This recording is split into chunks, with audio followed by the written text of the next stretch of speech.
Bismillahirrahmanirrahim. Assalamualaikum warahmatullahi wabarakatuh. Innal hamdalillah nahmaduhu wa nasta'inuhu wa nastaghfiruh wa na'udzu billahi min shururi anfusina wa min sayyiati a'malina. May yahdihillahu fala mudilla lahu wa may yudlilhu fala hadiyalah. Ashhadu an la ilaha illallah wahdahu la syarika lah wa ashhadu anna Muhammadan abduhu wa rasuluhu la nabiyya ba'dah. Qala rabbi shrah li sadri wa yassir li amri wahlul 'uqdatam min lisani yafqahu qawli, amma ba'd. Alhamdulillah, pada hari ini kita dapat teruskan lagi kita punya majlis pening ilmu kita membincangkan berkenaan kitab Riyadhus Salihin, dan kita masih dalam bab niat, yang mana memang bab niat ni panjang jugalah babnya, yang mana kali terakhir kita habis sehingga saya kira hadis yang nombor 9. Okey, hadis yang nombor 9 masih dalam bab niat, iaitu hadis daripada Abu Musa Abdullah bin Qais Al-Ash'ari radhiyallahu an, ataupun selalu terkenal dengan panggilan Abu Musa Al-Ash'ari radhiyallahu an, dan dia ni merupakan salah seorang daripada qurra'ul Quran ataupun pembaca Al-Quran pada zaman Nabi SAW. Dia, bila kita sebut baca Quran ni, semua sahabat baca Quran. Cuma orang-orang yang dapat gelaran qurra'ul Quran ni, maksudnya dia punya bacaan dia luar biasa bagus dia. Sebagai contoh siapa? Ubay bin Ka'ab radhiyallahu an. Ubay bin Ka'ab, dia punya bacaan dia sangat-sangat bagus sampai ke tahap apa tuan-tuan? Dia punya bacaan ya Rasulullah menangis. Lebih lagi daripada tu. Ubay bin Ka'ab radhiyallahu an, di antaranya dia punya bacaan dia sangat-sangat bagus sehingga kan sampai ke tahap Allah Subhanahu Wa Taala kirim salam kat dia.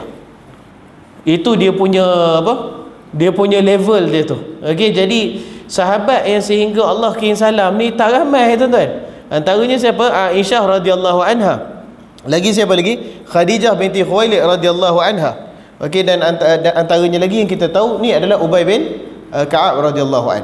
Selain daripada dia, juga digelar sebagai qurra'ul Quran zaman Nabi SAW ni, inilah dia, iaitu Abu Musa Al-Ash'ari radhiyallahu an, yang mana Nabi SAW ada masanya ketika baginda dah selesai solat tahajud, baginda akan keluar daripada rumah baginda, berjalan di jalan Madinah tu, cari rumah Abu Musa Al-Ash'ari radhiyallahu an. Cari rumah Rasulullah SAW, Quran turun kat dia.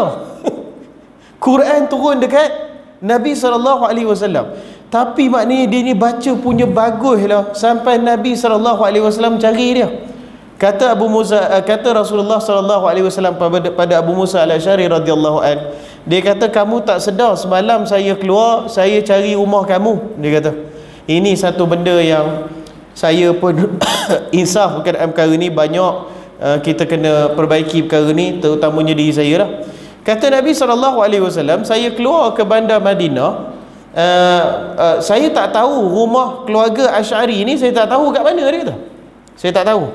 Tapi saya jumpa rumah keluarga ahli Ash'ari ni radhiyallahu an, disebabkan saya dengar lantunan Quran yang mereka satu keluarga baca waktu tahajud tu. Satu keluarga bangun untuk bacakan Quran. Dan Nabi SAW keluar sebab disedap dengar bacaan Abu Musa Al-Ash'ari radhiyallahu an.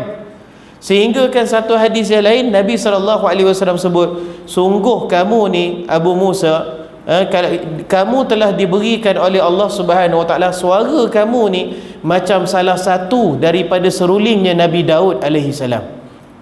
Seruling Nabi Daud ni, kalau tanya macam mana merdu dia ustaz, mukjizat Nabi Daud alaihi salam memang kemerduan suara dia. Memang kemerduan suara dia. Apa dia punya mukjizat dia? Bila dia lagukan Zabur yang Allah Subhanahu Wa Taala berikan dia, bila dia baca Zabur, dia lagukan Zabur, Quran sebut gunung dan burung-burung pun turut mengaji sama dengan dia. Tuan-tuan pernah baca Quran sampai tahap burung masuk rumah tuan-tuan? Lari ada, bukan tuan-tuan lah, saya lah, tuan-tuan kot lah penuh dengan kijang apa semua masuk. Tapi saya memang burung lari habis tuan-tuan. Dia punya merdu bacaan dia. Okey, jadi Abu Musa itu di antara kelebihan Abu Musa Al-Ash'ari radhiyallahu an. Dia yang riwayatkan hadis ni, dia kata Nabi SAW ditanya berkenaan seseorang yang berperang, dia pergi berjihad di jalan Allah, tetapi dalam hati dia ada niat, saya pergi perang ni mudah-mudahan orang kata saya ni orang berani. Dia punya niat tu, dia fizikalnya dia pergi berjihad, maknanya dari sudut amal dia buat tu, bukan saja di antara amalan afdal, amalan paling afdal. Pernah sahabat tanya pada Nabi SAW, ya Rasulullah, apakah dia amalan paling afdal? Kata Nabi SAW apa dia? Al-jihadu fi sabilillah. Tu paling besar, tu paling utama sekali. Jadi dia ni fizikal dia pergi berperang, tapi niat dalam hati dia tu untuk nak menunjukkan dia punya keberanian dia. Sebab tu saya ingat Brigade Al-Qassam yang berada di Gaza tu, memang mereka semua wajib pakai topeng. Sebab apa? Sebab nak elakkan daripada riak. Kok kalau gambar masuk ni ke apa ke, ataupun orang kampung tahu kok ni kita punya jiran kita ni memang hero perang. Dia punya niat tu daripada asal nak mempertahankan bumi Allah, jadi niat nak orang kata dia orang yang berani. Sebab tu mereka memang semua wajib pakai topeng, tak tunjuk muka. Selain daripada soal keselamatan pun satu hal jugalah, betul? Ataupun kata Abu Musa, Nabi ditanya, adakah orang seorang tu dia pergi berjihad di jalan Allah? Yang pertama, ada seorang tu dia sebab nak ditunjukkan sebagai orang yang berani. Yang kedua, sebab kebangsaan dia, maknanya tanah tumpah darah dia lah. Okey, kebangsaan ni lebih kepada kita sekarang. Alhamdulillah, kalau ini pun boleh merdeka, elok juga kan. Kalau kita ni, kita nak sebut semangat kebangsaan kita ni, memang dah tak boleh dipisahkan dengan Islam dah. Alhamdulillah. Sebab satunya kita ni bila sebut Melayu, salah satu syarat Melayu tu kena Islam. Jadi bila kita sebut, alhamdulillah, satu nikmat besar Allah beri pada kita. Dalam negara kita ni, bila kita cakap semangat kebangsaan, dalam semangat kebangsaan tu terkandung juga semangat agama. Mesti ada. Dia mesti ada. Betul tak? Tapi kalau kita kata zaman ketika Nabi SAW diutuskan ni, kebangsaan tu lain daripada agama. Boleh faham? Barangkali seorang tu berperang sebab dia pertahankan saya daripada orang Syam. Saya nak berperang dengan orang lain sebab nak menunjukkan orang Syam ni orang kuat. Masa tu Syam bukan orang Islam lagi. Tapi dia berperang tu dengan niat nak menunjukkan kekuatan negara dia. Nampak tak? Itu maksud dia. Okey, sebab kalau benda macam ni, kalau kita sebut dalam kerangka perbincangan kita sekarang, barangkali dia nampak lain sikit. Sebab kita, bila kita sebut semangat kebangsaan, dia mesti berkaitan dengan semangat agama. Sebab kita ni orang Melayu. Okey, orang Melayu syarat dia mesti Islam. Jadi dia dah sama dah. Okay, yang dekat ni lain maksud dia. Dia kata ataupun seorang itu barangkali dia berjihad disebabkan riak. Disebabkan riak, nak tunjuk kata dia ni hebat dan sebagainya. Manakah di antara kesemua itu termasuk dalam jihad fi sabilillah? Maknanya ada orang pergi perang sebab nak orang kata dia berani. Ada orang pergi perang sebab nak kata tunjuk bangsa dia kuat. Dua. Ada orang pergi berperang sebab nak timbul rasa riak dalam hati dia. Mana satu jihad fi sabilillah? Kata Nabi SAW, yang kesemua tadi tu tak termasuk dalam jihad fi sabilillah. Okey? Sebab apa? Seseorang tu dikira sebagai fi sabilillah, dikira sebagai menegakkan kalimah Allah Subhanahu Wa Taala.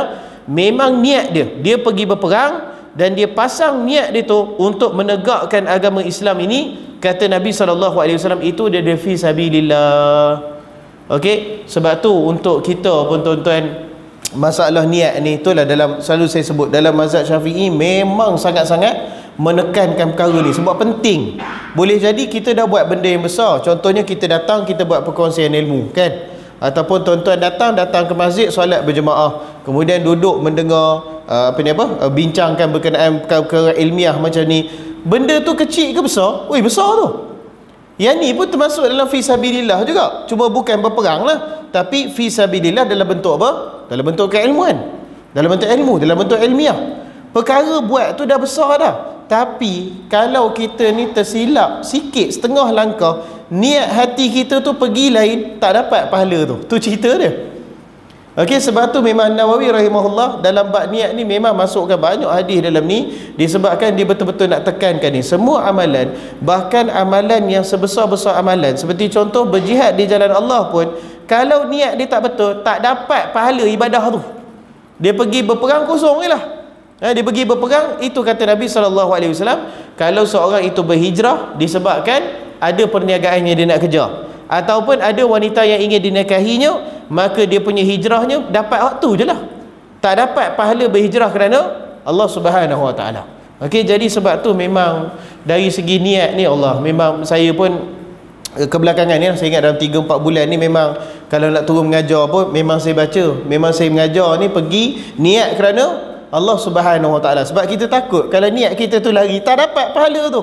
Duk kering, tekak 45, bobang, tak dapat pahala, rugi lah. Okey, baik. Kemudian hadis yang ke-10 daripada Abi Bakrah, iaitu Nufai bin Haris As-Saqafi radhiyallahu an. Abi Bakrah ni dia seorang sahabat, seorang perawi hadis, banyak meriwayatkan hadis Nabi SAW, tetapi dalam cubaan ataupun dalam serangan liberalism kepada kita, kepada umat Islam, apa yang mereka cuba buat adalah mereka cuba sebut Abi Bakrah ni walaupun sahabat tapi riwayat dia dipertikaikan. Na'udzubillah min zalik. Na'udzubillah min zalik. Ni azim, ni perkara besar, bukan perkara kecil.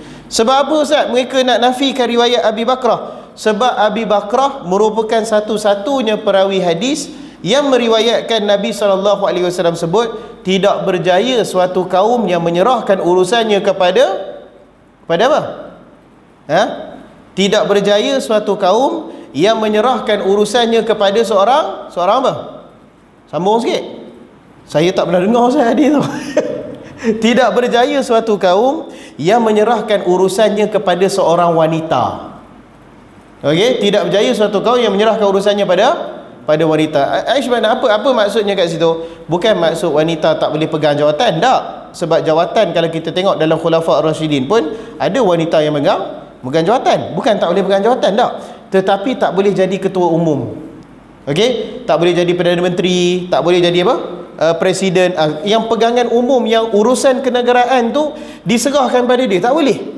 Sebab apa? Sebab Nabi SAW waktu dia dengar bahawasanya Parsi telah bertukar pemimpin dan pemimpin Parsi itu adalah wanita, maka kata Nabi SAW, tidak berjaya urusan suatu kaum yang tidak berjaya satu kaum yang menyerahkan urusannya pada seorang wanita. Dan betul kata Nabi SAW, pemerintahan wanita tu bertahan setahun lebih gitu je, lepas tu lingkup, tak jadi, kata. Okey, jadi hadis ni separuh nak mempertahankan, dia kata bukan Islam tak bagi, maksud Nabi hak yang wanita Parsi itu je. Tuan-tuan, kita nak mengkhususkan hadis kena ada qarinah yang kuat, tuan-tuan. Kena ada dhabit yang kuat, kena ada bukti yang kuat, yang benda tu memang khusus untuk Nabi SAW. Sebagai contoh apa? Sebagai contoh, Nabi SAW, isteri dia baginda himpunkan berapa orang? 9 orang, betul tak? Yang baginda himpunkan serentak. Kita kata yang ni khusus untuk Nabi. Sebab apa? Sebab ada hadis lain yang sahabat radhiyallahu anhum berkahwin lebih daripada 10 orang isteri dia. Lalu kata Nabi SAW, tak boleh lebih daripada 4, ceraikanlah selebihnya. Kalau kamu nak teruskan juga, teruskan dengan 4 orang. Begitu juga dengan ayat Quran yang berkenaan, kalau kamu ayat itulah ayat berkenaan poligami tu. Nah, Allah Subhanahu Wa Taala kata 2, 3 ataupun 4. Kalau kamu takut tak berlaku adil, maka 1 saja. Itu semua petanda bahawasanya yang kahwin 9 tu itu khusus untuk Nabi SAW. Sebab ada tanda dia, nampak tak? Ada dia punya dalil yang menerangkan sedemikian. Ada tak sebarang dalil yang kata bila Nabi SAW sebut wanita Parsi itu khusus untuk dia saja, ada tak sebarang dalil yang tunjuk macam tu? Tak, tuan-tuan. Malahan dalil Quran tunjuk sebaliknya. Balqis yang memimpin negara Sabak pada zaman Nabi Allah Sulaiman AS, berjaya ke tak berjaya pemerintahan dia? Berjaya ke tak berjaya? Ini saya tergelak, saya pernah cakap kawan saya seorang, dia kata Quran menggambarkan kemakmuran pemerintahan Balqis tu. Saya kata bahkan Quran menunjukkan kegagalan pemerintahan Balqis tu. Sebab apa? Sebab dia bawa kaum dia sembah matahari, mensyirik ke Allah Subhanahu Wa Taala. Dan syirik adalah dosa yang paling Allah benci sekali. Macam mana kamu nak kata dia berjaya? Sebab tu saya tak faham bila seorang profesor ni, rupanya saya cek, saya suspect dia Syiah, profesor kat Amerika. Dia buat satu kajian, dia kata negara yang paling Islamik dalam dunia ialah Ireland. Apa benda saya tak boleh terima. Apa? Dia tak tahulah, dia kata sebab orang Ireland ni suka bagi makanan free apa semua. Kita punya indikator kita nombor 1 adalah negara yang mentauhidkan Allah Subhanahu Wa Taala. Sebab tu yang paling utama tu. Bukannya hang bagi yogurt free ke orang tu, bukan. Ialah yang tu bagus, tapi itu bukankah kata Nabi SAW cabang iman ada 70 ataupun lebih. Yang paling utamanya a'laha asyhadu an la ilaha illallah wa asyhadu anna Muhammadar Rasulullah. Itu yang paling utama. Macam mana indikator island nombor 1 dalam dunia? Sebab apa? Sebab mereka suka bagi makanan free kat orang lain. La haula wala quwata illa billah.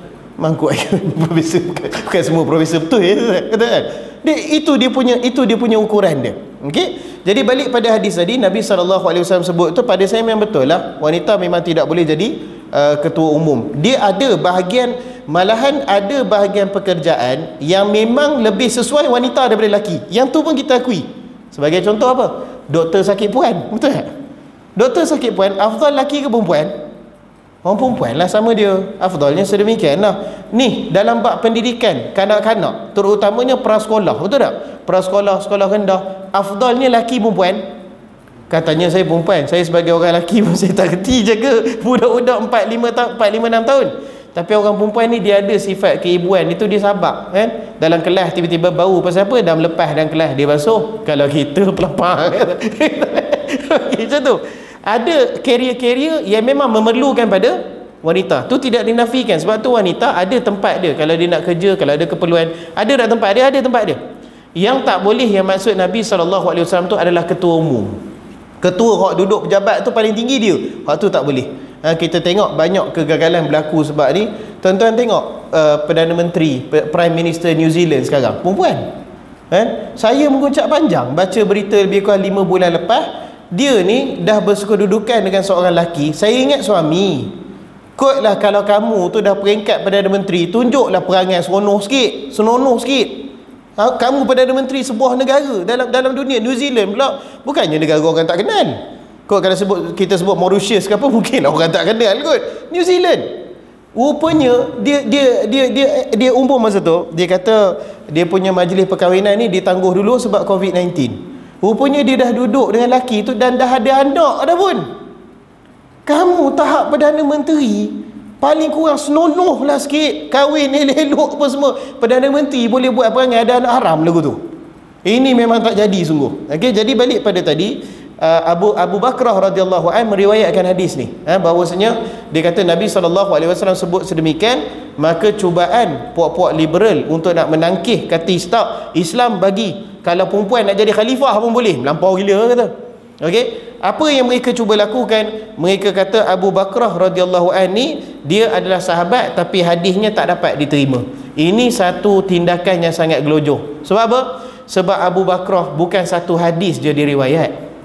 Kalau kamu tolak hadis Abu Bakrah satu tu, maknanya semua hadis lain kamu kena buang habis.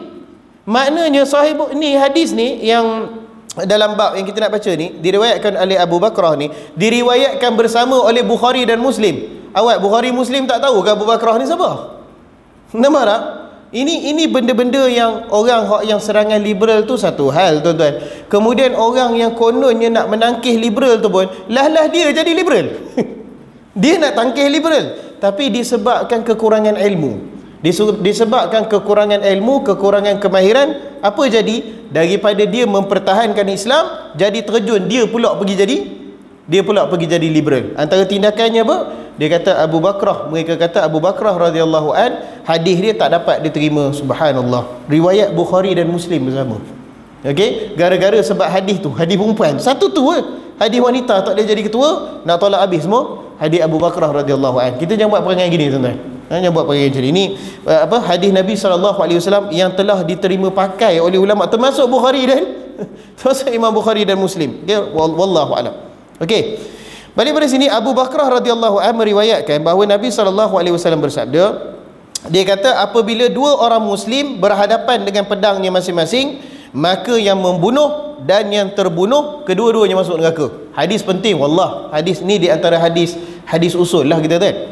Nabi SAW kata dua orang bergaduh lawan pedang, lawan, dua-dua bukan dua-dua mati. Seorang yang bunuh, seorang terbunuh. Okey, kata Nabi SAW, yang bunuh tu dan juga yang terbunuh tu dua-dua masuk neraka. dua-dua masuk neraka. Lalu Abu Bakrah radhiyallahu an, dia kata yang membunuh tu saya fahamlah masuk neraka. Tapi macam mana pula dengan orang yang terbunuh? Kenapa dia masuk neraka? Okey, dia kena bunuh tapi dia pun masuk neraka. Kata Nabi SAW, kerana sesungguhnya orang yang terbunuh itu pasang niat nak sekali membunuh lawannya. Ini kes apa? Satu lagi An-Nawawi tunjuk apa penting kat kita. Kes niat, betul tak? Dua orang bergaduh bukan sebab kalau berjihad fi sabilillah atau lain cerita lah. Tapi bergaduh-gaduh, orang yang terbunuh tu pun masuk neraka. Allah Subhanahu Wa Taala menunjukkan apa? Menunjukkan kalau orang sebut, ustaz, benda ada kat hati kita ni tak ada masalah, itu satu anggapan yang silap besar. Kan ada orang kata kalau dia duduk kat hatinya tak ada masalah lah. Itu kalau ada lintasan dosa terlintas dalam hati kita untuk buat dosa dan kita cepat-cepat istighfar, maka Allah Subhanahu Wa Taala tak pegang kita atas tu, tak ada masalah. Okey. Tapi kalau kita ni ada lintasan dosa simpan dalam hati kita, kita duk simpan, duk pendam, duk layan perasaan tu, berdosa ke tak berdosa? Mungkin kalau bertindak berdosa lah. Macam kes ni, dia bergaduh, dia bertindak, niat hati dia tu dia nak bunuh kawan dia. Okey, yang tu bertindak, kata ustaz, sebab yang ni dia bertindak maka dia berdosa. Okey, betul lah tu. Macam mana kalau seorang tu dia ada lintasan dosa dalam hati dia dan dia tak cepat-cepat suci? Faham maksud saya? Maksudnya dia layan. Dia orang kata apa? Dia duduk berangan, "Ui, kalau aku dah boleh buat macam ni memang syok." Dia ada lintasan dosa dan dia duduk layan perasaan lintasan dosa dalam hati dia tu. Jawabnya, berdosa ke tak berdosa? Dia tak buat tapi dia simpan. Berdosa ke tak berdosa? Berdosa. Sebab kata Nabi SAW, zinanya itu bukannya zina kemaluan saja, betul tak? Ada juga zina mata, ada juga zina telinga, dan ada juga zina hati, betul tak? Sahabat radhiyallahu anhum tanya, ya Rasulullah, zina mata macam mana? Zina mata dengan melihat, betul tak?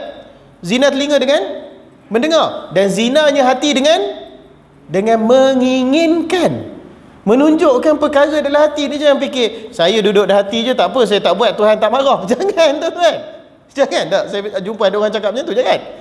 Yang Allah Subhanahu Wa Taala, Nabi SAW kan maksudkan ya Allah tak marah tu kalau terlintas dan kita istighfar dan kita tidak bertindak di atas niat hati kita tu. Yang terlintas tu tidak dihitung oleh Allah Subhanahu Wa Taala. Itu maksud dia. Okey, tapi kalau 10 tahun simpan dalam hati tak boleh ya. Okey, itu akan dipertanggungjawabkan juga oleh Allah Subhanahu Wa Taala. Ala kulli hal, dia nak tunjuk kat sini bahawasanya bukan saja masalah perbuatan, tetapi yang lebih pentingnya niat dalam hati tu. Walaupun dia yang terbunuh, tetapi dia pun masuk neraka juga. Sebab apa? Sebab hak tadi bila dia bergaduh dengan kawan dia, dua-dua nak bunuh masing-masing. Cuma saja seorang ni lagi handal daripada seorang lagi, dapat bunuh kawan dia. Okey, tapi disebabkan niat dia tu, maka dua-dua masuk neraka Allah Subhanahu Wa Taala. Nampak tak kepentingan niat tu? Okey, penting kat situ. Okey, kemudian hadis yang ke-9, hadis ni mudah saja. Daripada Abu Hurairah radhiyallahu an, katanya Rasulullah sallallahu alaihi wasallam bersabda, solat seorang lelaki secara berjemaah itu melebihi solatnya di pasar ataupun di rumahnya secara sendirian dengan 20 lebih tinggi darjatnya. Okey, maka fastambatu Syafi'i, maka al-Imam Syafi'i rahimahullah menggunakan hadis ni dalam mengeluarkan ijtihadnya. Solat berjemaah hukumnya adalah sunnah muakkadah, bukan wajib. Okey, sebab kalau kita tengok dalam mazhab Hambali, solat berjemaah ni untuk mazhab Hambali dan Maliki dua-dua. Solat berjemaah ni untuk orang yang kawasan rumah dia dengar masjid, hukum dia apa? Untuk orang lelaki, hukum dia apa? Hukum dia wajib. Hukum dia wajib. Memang beratlah. Adalah panjanglah perbincangan dalil itu. Di antaranya kata Nabi SAW, seandainya ada orang boleh menggantikan saya menjadi imam untuk salat berjemaah, maka saya akan keluar dan saya akan bakar semua rumah lelaki yang tak keluar salat berjemaah. Jadi mereka kata kalau sampai Nabi nak bakar, maknanya apa? Maknanya wajib lah, kata kan. Tapi kata Syafi'i rahimahullah, tak, pandangan dia bukan wajib. Sebab apa? Sebab kata Nabi SAW, seorang lelaki yang solat secara berjemaah lebih afdal daripada solat bersendirian dekat rumah dia. Maknanya solat bersendirian tu berdosa ke tak berdosa? Tak berdosa lah. Daripada mafhum hadis ni tak berdosa. Sebab apa? Sebab Nabi SAW kata solat berjemaah itu lebih afdal. Dia tak kata solat berjemaah itu sah, solat sendirian itu tak sah. Dia tak sebut macam tu. Dia kata solat berjemaah lebih afdal, maknanya lebih baik. Maknanya solat secara sendirian itu sah ataupun tidak? Sah. Okey, cuma saja kalau dia pergi kat masjid, of course lah, hak tu dia punya pahala dia 27 kali ganda lebih tinggi lagi. Okey, ada orang-orang yang, suatu saya cakap tuan-tuan, kadang-kadang dalam era, bolehlah kalau saya sebut sikit era pemilihan mazhab kot, segitu ke? Sebab apa? Dari sudut pemilihan mazhab ni, kalau cenderung pada Hambali, selalunya orang-orang yang ada background pergi ngaji kat Saudi. Boleh nampak tak? Selalunya orang yang ada background pergi ngaji kat Arab Saudi lah. Sebab apa? Sebab apa saya cakap macam tu? Sebab mazhab Hambali memang hidup kat Arab Saudi, negara lain tak guna Hambali. Okey, jadi dari segi pengaruhnya kata Ustaz, kalau orang kata Ustaz di dekat Perlis ni kami semua tak ngaji pun dekat Arab Saudi. Kami duk dah cenderung macam ni apa semua. Jawabnya sebab lebih kurang tahun 1920-an dulu, Allahyarham 3 Mac tu orang-orang yang memang terpengaruh dengan, bukan terpengaruh, bayar mengaji kat Saudi pun. Jadi apa yang mereka bawa kat sini, mereka tanamkan, itu yang pembentukan islah dan sebagainya kan. Sampai sekarang memang ada kecenderungan pada mazhab apa? Mazhab Hambali. Masalah Ustaz, tak ada masalah. Tuan-tuan nak ambil mana-mana mazhab antara 4 tu pun tidak ada masalah. Cuma saja saya teringat pesan guru saya, Allahyarham Syekh Mandili dulu. Dia pesan mana-mana mazhab pun kita nak pilih, pilihlah yang kita boleh beristiqamah di dalamnya. Itu paling cantik. Wallah. Mana-mana nak pilih pun tak ada masalah. Maksud, Ustaz saya nak pilih mazhab Abu Hanifah. Dosa ke tak dosa? Tak dosa. Bukannya lainlah kata Ustaz saya nak pilih mazhab Syiah. Oh itu tak boleh itu bukan anak. Itu jauh sangat kata kan. Memang baik sangat lah. Ini kata kalau salah satu daripada 4 mazhab tu saya pilih mana yang saya rasa paling okey. Boleh tak? Boleh, tak ada masalah. Cuma saja ambillah pandangan yang kita boleh beristiqamah dalamnya. Dalam mazhab Hambali, solat berjemaah untuk lelaki yang dengar azan wajib kena pergi, kena pergi ke masjid. Untuk orang lelaki dipegang wajib. Dalam mazhab Syafi'i memang dipegang sunnah muakkadah. Antara orang yang saya tengok alhamdulillah lah dari sudut dia punya pegangan tu memang kuat dan dia dapat melaksanakan, Dr. Khalid Basalamah Indonesia kita. Dia memang 5 waktu memang masjid. Oh ini memang kita bangun tabik spring khabar. Sampai anak-anak dia pun kalau kecil dia bawa naik bakul motor prek, memang 5 kali sehari memang lekat masjid. Memang dahsyat tuan-tuan. Memang ini memang outclass lah kita tu, memang power lah. Okey, tapi mana-mana pun tuan-tuan pilih, macam tu lah nasihat saya. Guru saya lu nasihat ada saya nasihat yang sama. Pilihlah pandangan yang kita boleh beristiqamah dalamnya. Jangan hari ni kita rasa semangat, kita pegang keras sangat, esok rasa macam tak larat, tukar. Macam tu. Pilih mana yang boleh kita istiqamah. Okey, kemudian disebut yang demikian itu iaitu pahalanya lagi tinggi 27 kali kerana apabila seseorang itu berwuduk dan mengelokkan cara wuduk dia, sempurna wuduk dia, kemudian dia mendatangi ke masjid, tidak mengkendaki ke masjid melainkan hendak solat, tidak pula ada yang menggerakkan keberkiannya ke masjid melainkan untuk solat, maka tidaklah dia melangkahkan kakinya selangkah melainkan ia dinaikkan kedudukannya 1 darjah, dan kerana itu pula leburlah satu kesalahan daripadanya, iaitu setiap langkah tadi sehinggalah dia masuk masjid. Okey, maknanya dia bertolak daripada rumah dia wuduk kan, dia wuduk elok-elok, dia pergi ke masjid. Yang pentingnya apa? Niat dia nak solat. Okey, bukan kita Ustaz pergi ke masjid confirm dapat pahala, bergantung juga. 4 hari lepas masjid sempang 4 kita kena pecah peti kan. Dia niat nak mencuri, tak dapat pahala. Saja aku pergi masjid sebab apa? Nak mencuri duit masjid. Tu tak dapat pahala dia. Sebab niat dia niat maksiat. Okey, sebab tu Nabi SAW khususkan orang yang melangkah pergi ke masjid dan niat dia memang dia nak solat di masjid. Okey, maka setiap langkah dia tu dapatlah pahala tadi. Kedudukannya diangkat dengan setiap langkah, leburlah kesalahannya dengan setiap langkah. Dan di sini timbul khilaf berkenaan, kalau dah Nabi SAW sebut macam tu, adakah afdal kita pergi masjid yang dekat ataupun masjid yang jauh? Timbul pula masalah. Afdal kita pergi masjid yang dekat ke masjid yang jauh? Kata Al-Imam Ahmad, afdal yang jauh.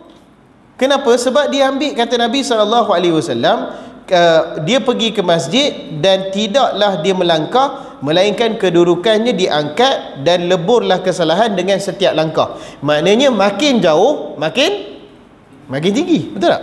Dia darjat makin tinggi, dia punya dosa dia makin banyak yang Allah Subhanahu Wa Taala ampunkan. Sebab apa? Sebab jauh. Sebab dia ambil mafhum hadis tu dekat situ. Kata Asy-Syafi'i rahimahullah, yang dekat lagi afdal.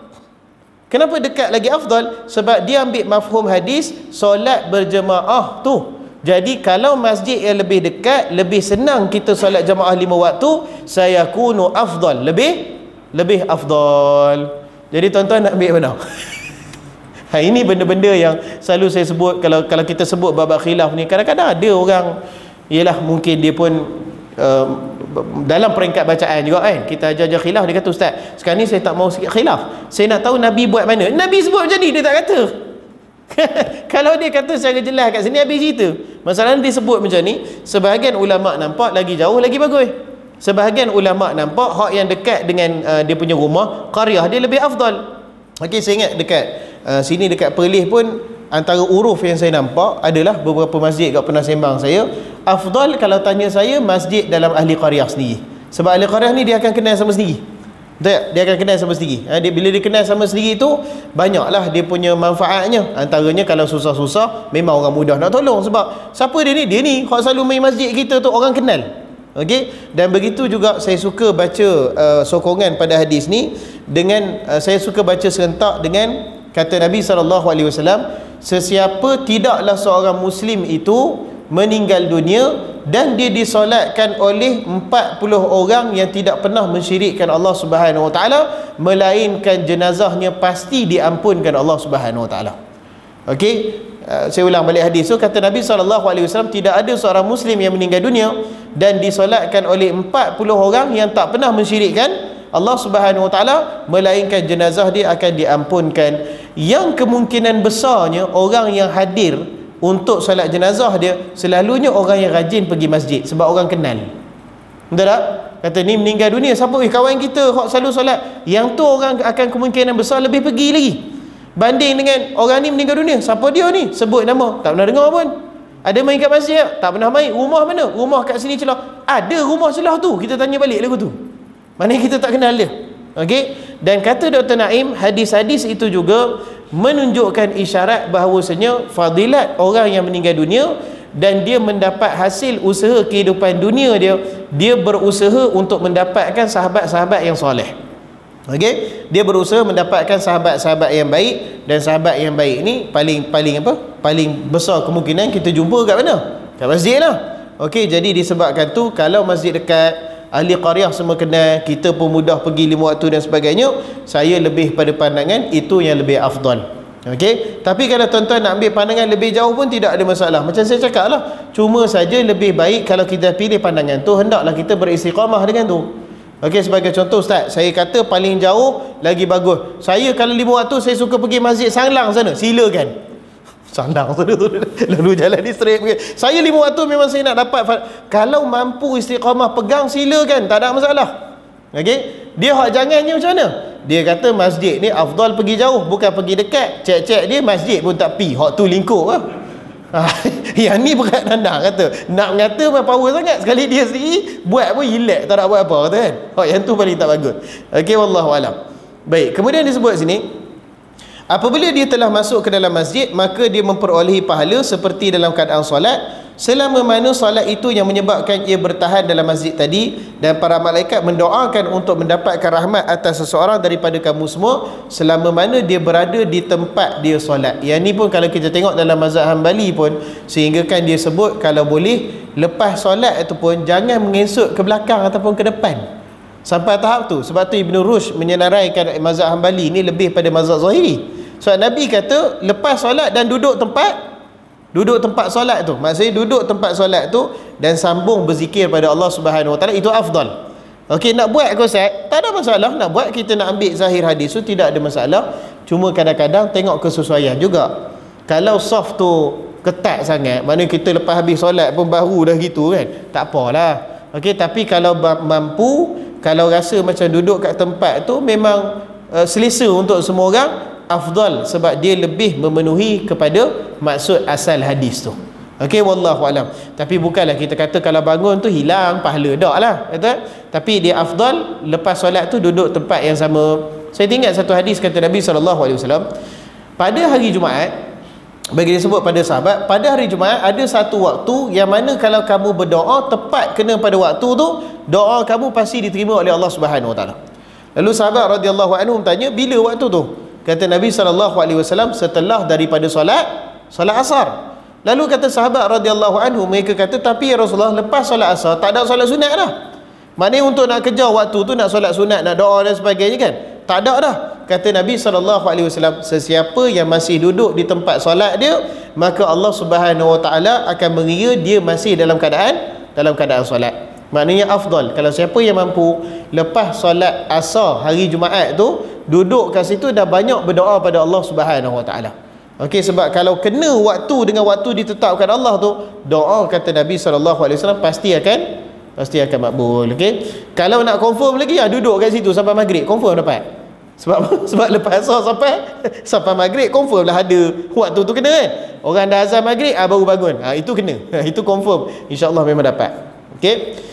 Kemudian dia tambah para malaikat itu, dan para malaikat mendoakan untuk mendapatkan rahmat atas seseorang daripada kamu semua selama mana masih dia berada di tempat solat dia. Para malaikat berkata, ya Allah, kasihanilah orang ini, ampunilah dia, terimalah taubatnya selama mana dia tidak mengganggu dan tidak berhadas di tempat tersebut. Okey, yang ni apa dalil dia? Menunjukkan bahawasanya malaikat pun boleh memberikan syafaat kepada kita. Malaikat pun syafaat dalam bentuk apa? Dalam bentuk doa, dalam bentuk pertolongan malaikat dekat akhirat nanti, dia jadi saksi bagi Allah Subhanahu Wa Taala. Boleh tak? Boleh. Okey, syafaat ni selalu saya sebut betul. Antara yang kita minta ataupun yang kita nak adalah syafaat baginda Nabi SAW. Tapi tuan-tuan kena sedar, bukan Nabi SAW saja yang boleh beri syafaat. Malaikat boleh tak beri syafaat? Boleh. Ni hadir ni. Kata Allah Subhanahu Wa Taala, malaikat doakan dia. Ada hadis untuk orang ni, bagi semangat kat tuan-tuan. Ada hadis untuk orang yang menghadiri majlis ilmu, malaikat hamalatul arsh mendoakan dia. Siapa dia malaikat hamalatul arsh? Malaikat pengangkat arsh tu. Apa maksud malaikat pengangkat arsh? Maksudnya malaikat yang paling hampir dengan Allah Subhanahu Wa Taala. Sebab Allah istiwa di atas arsh dia. Kerja dia angkat arsh. Masya-Allah. Dia mendoakan, ya Allah, berilah kerahmatan pada dia, ampunkanlah dosa dia, berikanlah keberkatan pada dia, untuk orang yang berada dalam majlis ilmu. Ini merupakan dalil bahawasanya malaikat pun boleh berikan pertolongan pada kita ke akhirat nanti. Tapi of course lah, dengan izin Allah Subhanahu Wa Taala. Syafaat ni pada hakikatnya sebenarnya milik siapa tuan-tuan? Milik Allah sebenarnya. Man dzalladzi yashfa'u indahu illa bi'idznih. Tidak ada sesiapa pun yang boleh memberikan syafaat di sisi Allah melainkan setelah mendapat izin Allah Subhanahu Wa Taala. Maknanya siapa punya syafaat tu? Dia punya. Sebab tu kalau nak, minta daripada Allah Subhanahu Wa Taala. Okey. Baik. Kemudian hadis seterusnya daripada Abul Abbas, iaitu Abdullah bin Abbas bin Abdul Muttalib radhiyallahu anhuma, iaitu sepupu Nabi SAW, daripada pak saudara dia Abbas, daripada Rasulullah SAW, dalam satu huraian yang diceritakan daripada Tuhannya tabaraka wa taala, yang mana Nabi SAW bersabda, sesungguhnya Allah Subhanahu Wa Taala mencatat semua kebaikan dan keburukan. Okey, dikatakan sini dalam Rasulullah SAW fima yarwi ar-rabbih. Apa maksudnya? Keterangan ni, waktu Nabi SAW sebutkan pada kami, baginda sebut pada kami, yang ni saya ambil daripada Allah Subhanahu Wa Taala. Okey, perkataan yang saya akan cakap ni saya riwayatkan daripada Allah Subhanahu Wa Taala. Yang ni kita panggil hadis apa? Hadis Qudusi. Okey, ini kita panggil hadis Qudusi. Iaitu apa dia hadis Qudusi? Hadis Qudusi selalu orang bagi dia punya definisi, hadis-hadis yang Nabi SAW dengar daripada Allah Subhanahu Wa Taala, yang mana lafaz dia daripada Nabi tapi maknanya daripada Allah. Saya lebih bersetuju dengan pandangan Syekh Utsaimin dalam bab ni. Saya lebih bersetuju. Dia kata dia tidak berapa cenderung dengan takrifan tu. Sebab apa? Dia kata macam ni. Sebab dia kata seorang perawi hadis tu, kita pandang kekuatan periwayatan dia ataupun dia punya martabat dia. Kalau dia dapat riwayatkan sesuatu sebutir-sebutir macam Tok Guru dia sebut, betul tak? Maknanya kalau Tok Guru dia sebut 34 patah perkataan, dia pun riwayatkan betul-betul 34 patah perkataan, tak berubah langsung daripada Tok Guru dia. Kita kata itu memang orang yang ingatan dia kuat dan periwayatan hadis dia bagus. Sebagai contoh siapa? Al-Imam Al-Bukhari rahimahullah. Masa umur dia 6 tahun, dia dengar syekh dia baca surah Qaf. Sekali dengar, dia boleh ulang balik tanpa kesalahan. Jadi ni kita kata dari sudut himpunan para perawi hadis, ni yang paling power sekali. Okey, kalau diriwayatkan hadis daripada tok guru dia, bila diriwayat pada anak murid dia, sebiji macam yang tok guru dia baca pada dia, tak berubah walaupun satu kataan. Betul tak? Yang tu kita kata perawi hadis yang paling bagus. Kata Utsaimin rahimahullah, Nabi SAW digelar sebagai Al-Amin, yang paling amanah. Betul ya? Nabi SAW adalah orang yang paling amanah. Dalam dunia ni, orang yang paling amanah Orang yang paling jaga benda yang orang bagi kat dia, siapa dia? Nabi SAW. Takkan kita kata Nabi ubah perkataan daripada Allah Subhanahu Wa Taala? Tak kena. Itu Syekh Utsaimin rahimahullah. Sebab satu orang panggil dia faqih zaman. Dia kata tak kena. Habis tu orang tanya dia apa dia? Dia kata hadis qudusi senang cerita, perkataan-perkataan daripada Allah Subhanahu Wa Taala yang diriwayatkan oleh Nabi SAW dan baginda tidak memasukkannya dalam Quran. Habis itu. Baginda tidak menyertakannya ke dalam Quran. Maknanya dia sebut diriwayat macam ni, tapi dia kata yang ni bukan sebahagian Quran. Itu saja. Macam mana Nabi bahagikan, yang tu kata Syekh Utsaimin, itu kita serahkan pada Allah Subhanahu Wa Taala. Itu bukan urusan kita. Sebab hak terima wahyu tu adalah Nabi SAW. Maknanya barangkali bila Allah Subhanahu Wa Taala sebutkan pada baginda, dia sebut yang ni masuk Quran, yang ni bukan Quran. Barangkali dia sebut macam tu. Okey, jadi Nabi SAW kemudiannya sebut pada kita, yang ni yang kita sebut sebagai hadis qudusi. Maksudnya apa? Hadis yang Nabi SAW riwayatkan daripada Allah, maknanya kalamullah, tetapi tidak dimasukkan ke dalam Al-Quranul Karim. Kenapa tak masuk? Wallahu a'lam. Barangkali Tuhan dah suruh macam tu, kita pun sami'na wa ta'na lah. Okey, wallahu a'lam. Baik, disebut kat sini, kalau sempat habis hari ni, dia kata sesungguhnya Allah Subhanahu Wa Taala mencatatkan semua kebaikan dan keburukan, kemudian menjelaskan keduanya. Maka barang siapa yang berniat mengerjakan kebaikan kemudian tidak jadi melakukannya, apa maksud tidak jadi? Sekejap saya tengok falam ya'mal. Okey, barang siapa yang berniat untuk berbuatkan kebaikan kemudian dia terhalang daripada melakukan kebaikan tersebut. Yang tu terjemahan yang lebih tepat. Okey, maknanya dia nak buat baik tetapi dia terhalang. Dia tak boleh, dia ada macam contoh sahabat radhiyallahu anhum waktu mereka nak hijrah dengan Nabi SAW, bukan semua sahabat yang mampu hijrah, betul tak?